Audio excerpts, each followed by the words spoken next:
जीवन में समय चाहे जैसा हो, परिवार के साथ रहो तो खुशी बढ़ जाती है और दुख हो तो बढ़ जाता है। सच्चा मित्र वही है जो उस समय में भी आपके साथ खड़ा हो, जब सारी दुनिया आपके खिलाफ हो।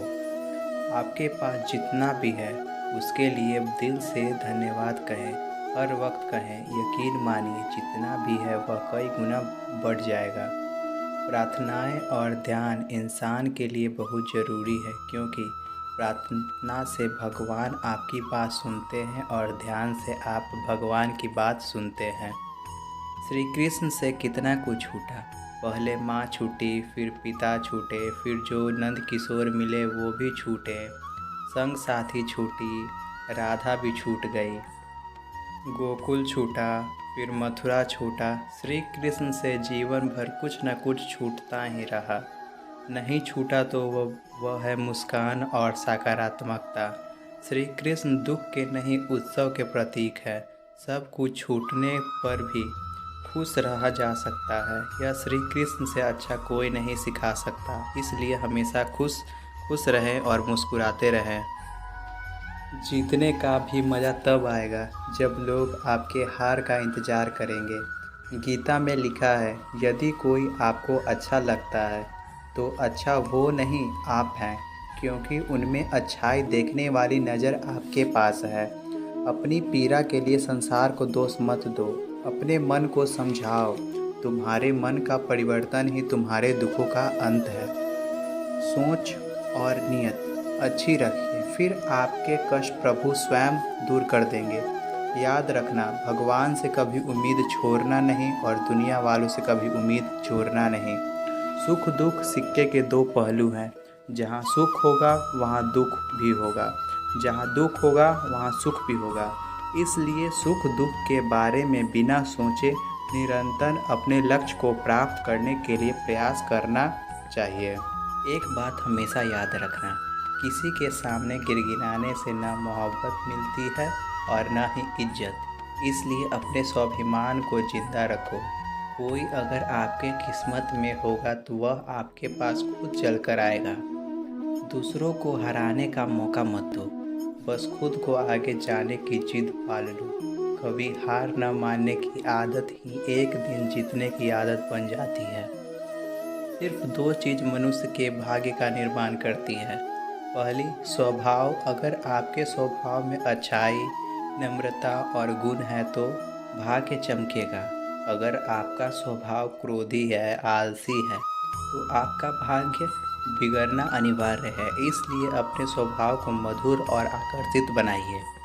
दूसरी, आपकी वाणी।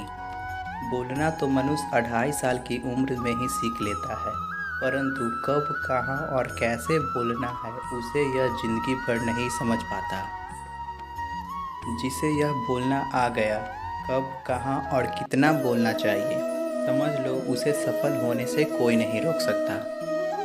पिता से बड़ा कोई सलाहकार नहीं, माँ की छाँव से बड़ी कोई दुनिया नहीं, भाई से अच्छा कोई भागीदार नहीं और बहन से अच्छा कोई शुभचिंतक नहीं।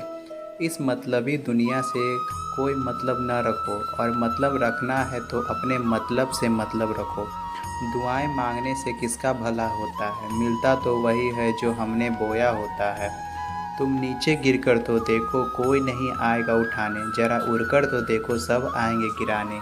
एक बात हमेशा याद रखना, अगर शराब के दुकान पर बैठकर दूध भी पियोगे तो एक शराबी का ही दर्जा मिलेगा, और किसी मंदिर में बैठकर पानी भी पियोगे तो एक संत का दर्जा दिया जाएगा।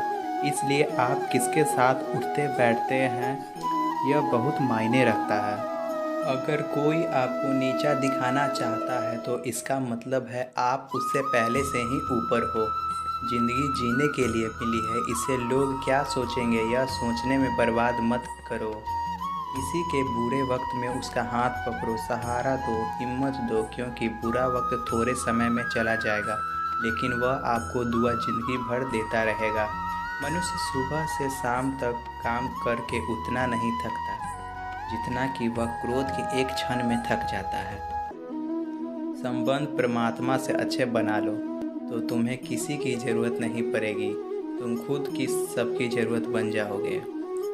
सलाह साथ देने तो हजारों आते हैं, लेकिन जब साथ देने की बारी आती है तो केवल भगवान आते हैं।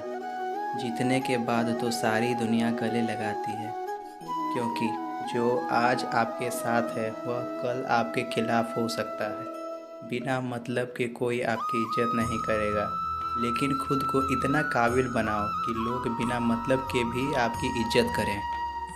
भगवान कहते हैं, सोने से पहले तुम सबको माफ़ कर दिया करो और तुम्हें जागने से पहले मैं तुम्हें माफ़ कर दूंगा। भगवान ऑक्सीजन की तरह हैं, जिन्हें आप देख नहीं सकते, लेकिन उनके बिना आप रह भी नहीं सकते। कोई और तुम्हारी मदद नहीं कर सकता, अपनी मदद स्वयं करो। आप खुद के सबसे अच्छे मित्र हैं और सबसे बड़े दुश्मन भी। इंसान तब समझदार नहीं होता जब वह बड़ी बड़ी बातें करने लगे, बल्कि समझदार तब होता है जब वह छोटी छोटी बातों को समझने लगता है। आप किस समय सही थे इसे कोई याद नहीं रखता, लेकिन आप किस समय गलत थे इसे सब याद रखते हैं। सब दुख दूर होने के बाद मन प्रसन्न होगा, यह आपका भ्रम है। मन प्रसन्न रखो, सब दुख दूर हो जाएंगे, यह हकीकत है।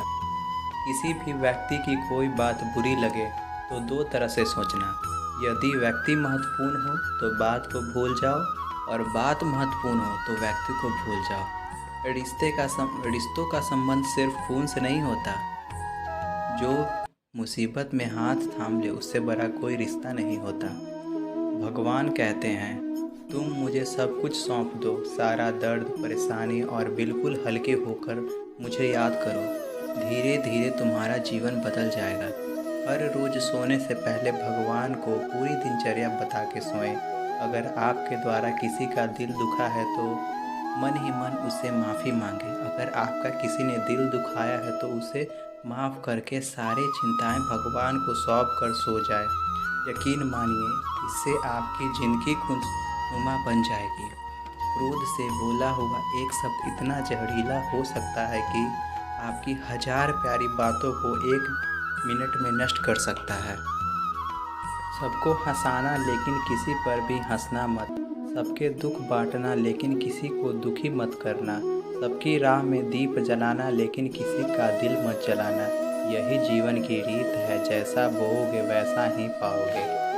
दुआएं और प्रार्थना असंभव को भी संभव बना देती है। ईश्वर को ना तो हमारे तन की ज़रूरत है और ना ही हमारे धन की, उनको तो बस पवित्र मन की ज़रूरत है। इसलिए वह हमें कुछ छोड़ने के लिए नहीं कहते, बस कहते हैं, बच्चा मन से विकार छोड़ो और गंदे विचार छोड़ो। जो आने वाला है वह हमेशा गुजरे हुए कल से बेहतर होगा। यही एक सोच आपके जीवन में कभी निराश नहीं होने देगा। झूठ कितना अजीब है, खुद बोलो तो अच्छा लगता है, दूसरे बोले तो गुस्सा आता है। खुशियाँ चाहे किसी के भी साथ बांट लो, लेकिन गम हमेशा भरोसेमंद इंसान के साथ ही बांटना चाहिए। दोस्तों, आशा करता हूँ आपने इस वीडियो से बहुत सारे सीख लिए होंगे। मिलते हैं नेक्स्ट वीडियो में। जय श्री कृष्ण। प्लीज़ वीडियो अच्छा लगा हो तो वीडियो को लाइक करें, कमेंट करें और हमारे चैनल को सब्सक्राइब करें।